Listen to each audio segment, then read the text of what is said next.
नाशिक जिल्हा जम्परोप असोसिएशन, लाख मराठा प्रतिष्ठान आणि अस्मिता दर्शन महिला मंडळ तसेच स्वर्गीय उत्तमराव ढिकले स्पोर्ट्स फाउंडेशन यांच्या संयुक्त विद्यमानं फेडरेशन कप राज्य जम्परोप अजिंक्यपद स्पर्धेचं आयोजन करण्यात आलंय।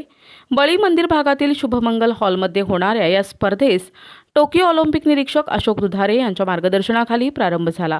स्पर्धेचे उद्घाटन पूर्व नाशिक विधानसभा मतदारसंघाचे आमदार ॲडव्होकेट राहुल ढिकले यांच्या हस्ते झाले। या प्रसंगी ऑलिम्पिकपटू सर्वेश कुशारे याचे माता-पिता अनिल कुशारे आणि सौ कुशारे, प्रशिक्षक आर.डी. जाधव, शिवछत्रपती पुरस्कार प्राप्त आनंद खरे, मराठा महासंघाचे जिल्हाध्यक्ष अशोक कदम, युवक मराठा महासंघाचे अध्यक्ष व्यंकटेश मोरे, महाराष्ट्र जम्परोप महासंघाचे सचिव दीपक निकम पाटील, उपाध्यक्ष विक्रम दुधारे हे उपस्थित होते। आमदार ॲडव्होकेट राहुल ढिकले यांच्या हस्ते छत्रपती शिवाजी महाराजांच्या पुतळ्यास अभिवादन करण्यात आल्यानंतर आयोजकांच्या वतीनं आमदार ढिकले यांचा सत्कार करण्यात आला। नाशिकमध्ये क्रीडा संस्कृती वाढीस लागावी म्हणून आयोजकांचे प्रयत्न स्तुत्य असल्याचं मत व्यक्त करताना ढिकले यांनी खेळाडूंना शुभेच्छा दिल्या। अतिशय चांगला आणि भाग्याचा दिवस आहे की ऑलिम्पियन जो आहे त्याच्या आईवडिलांना भेटायची, त्याच्या प्रशिक्षकांना भेटायची संधी या निमित्ताने मला मिळाली। आणि जाधव सरांचं वैशिष्ट्य म्हणजे आताच आमच्या सरांनी सांगितलं, दुधारे सरांनी, की अतिशय निगेटिव्ह सिच्युएशनमध्ये मॅट नव्हते भुसाच्या गोळ्या ते तयार केल्या आणि त्याच्यावर प्रॅक्टिस केली। आणि आपण म्हणतो की practice makes a man perfect, त्याप्रमाणे आज सरांच्या, सर्वेशच्या आणि त्याच्या पालकांच्या कष्टांना जे फळ मिळतं आहे ते पॅरिस ऑलिम्पिकमध्ये सर्वेश आपल्या सर्वांचं स्वप्न पूर्ण करेल आणि भारतासाठी मेडल आणेल ही अपेक्षा व्यक्त करतो।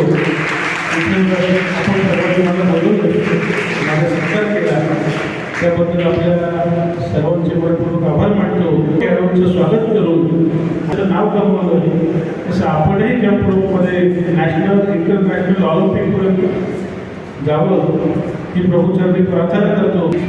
आपल्या आईवडिलांची नाव उंचावा। या समारंभात ऑलिम्पिकपटू सर्वेशचे माता-पिता आणि प्रशिक्षकांचा विशेष सत्कार करण्यात आला।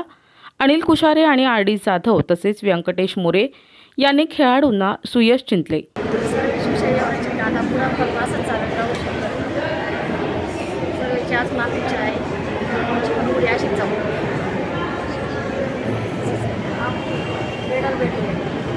मी अनिल चंद्रकांत कुशारे, सर्वेशचा वडील। त्यांनी आतापर्यंत जे यश मिळवलं त्याच्यात त्यांनी ऑलिम्पिकला जाऊन मेडल ह्या भारतासाठी मिळवावं अशी आमच्या दोघांची इच्छा आहे आणि ते स्वप्न त्याचं पूर्ण व्हावं आपल्या वतीने व परमेश्वराचे। आमचे जम्परोपचे सुद्धा काही कोचेस आहेत जे आपल्या समोर उभे आहेत, तन्मय आणि अमन यांनी सुद्धा आपले खेळाडू जे घडवले त्यांनी आंतरराष्ट्रीय स्पर्धेमध्ये जागतिक स्तरावरती भारताकरता महाराष्ट्राच्या खेळाडूंनी तब्बल 19 पदक पटकावली।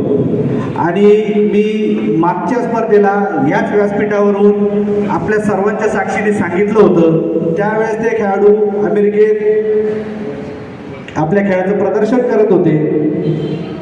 महाराष्ट्र जम्परोप असो, भारतीय जम्परोप फेडरेशन असो, यांना इंटरनेटवरती जाऊन स्टार प्लेयर्सचे फोटो डाउनलोड करून आपल्या स्पर्धांना शोभा वाढवायची गरज संपलेली आहे। इथं सगळे आपले खेळाडू आहेत आणि यांनीच आपल्या आजच्या स्पर्धेची शोभा वाढवलेली आहे। याचा आपण आदर्श बाळगा आणि या स्पर्धेपासून पुढच्या स्पर्धेपर्यंत आपण यशस्वी अशी वाटचाल कराल।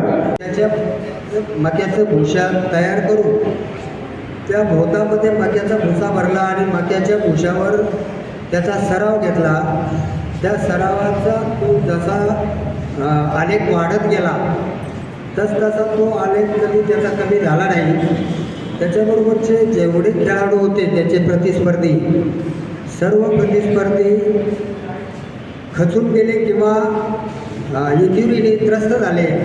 एकही प्लेयर त्याच्याबरोबर आज खेळण्यासाठी कॉम्पिटिशनला भारतामध्ये नाही।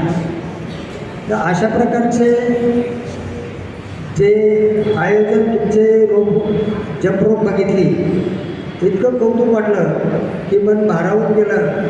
ही तालबद्ध संगीतबद्ध रोपाची हालचाल, त्याच्यात तुमच्या विविध ॲक्टिव्हिटीज त्या रोपातून आरपार दिसतात आहे, हे खरंच वाखाणण्याजोगं आहे. पण मला थोडंसं त्यांचं विशेष वाटतं का त्यांची एवढी कीन दृष्टी, एवढी बारीक दृष्टी आहे का ते बरोबर मुलं हेरून आणि योग्य ठिकाणी, कोणत्या स्पर्धेसाठी कोण पात्र आहे, कोण पुढं चाललं आहे, कोण खेळातून कोणत्या माध्यमातून कोण पुढं जात आहे, एवढी दृष्टी पूर्ण जिल्हाभर महाराष्ट्राभर ठेवतात येते. एक खरंच अभिमानाची गोष्ट आहे. आणि त्यांनी मला फोन केला परवा, तर सर धक्कार केला आमच्या हेतूची, म्हणून आम्हाला आज या ठिकाणी आमंत्रित केलं. कारण ऑलिम्पिकला जाणं, ऑलिम्पिकमध्ये सहभागी होणं ही काही सोपी गोष्ट नाही आहे. आणि कष्ट घ्यावे लागतात आणि त्यानंतर कुठेतरी आपण ऑलिम्पिकसाठी पात्र ठरतो. सर्वेचे कष्ट आम्ही बघत आलो आहोत आणि त्याने उंच उडी या प्रकारामध्ये, उंच उडी हा प्रकार फार सोपा नाही आहे. 2 मीटर 25 सेंटीमीटर एवढी उंच उडी तो मारतो. म्हणजे काय 2 मीटरच्या वरती उंच उडी मारणं शक्य आहे का? तर त्या सर्वेशनी ते शक्य करून दाखवलं आणि तो आज ऑलिम्पिकमध्ये सहभागी होतोय. आपल्या आईवडिलांनी आणि गुरुवर्यांनी आपल्याला ज्या पण स्पोर्टमध्ये टाकलेलं आहे, तर त्यांच्याकरता आपल्याला आपली ऊर्जा दाखवायची आहे का तुम्ही आम्हाला योग्य ठिकाणी टाकलेलं आहे. तरी सगळ्यांनी आता 2 घोषणा देऊ आपण. छत्रपती शिवाजी महाराज की, छत्रपती शिवाजी महाराज की. करता आमच्या सर्वांकडून खूप खूप शुभेच्छा. आणि यानंतर खेळाडूंनी जंप रोपची प्रात्यक्षिकं सादर केली. संगीताच्या तालावर खेळाडूंनी आपलं कौशल्य दाखवून सर्वांचीच दाद मिळवली. या समारंभास अजिंक्य दुधारे, प्रशांत पारगावकर, स्नेहल भगत, कुणाल आहिरे, आनंद चकोर, अमोल आहिरे, अविनाश वाघ, मयूर गुरव, तन्मय कर्णिक, निमिष शेटे, शैलेश रकिवे, सतीश बोरा आदी उपस्थित होते. या स्पर्धेस राज्यातील विविध जिल्ह्यातून खेळाडू सहभागी झाले होते. मनोहर गायकवाड, दिशा न्यूज, नाशिक.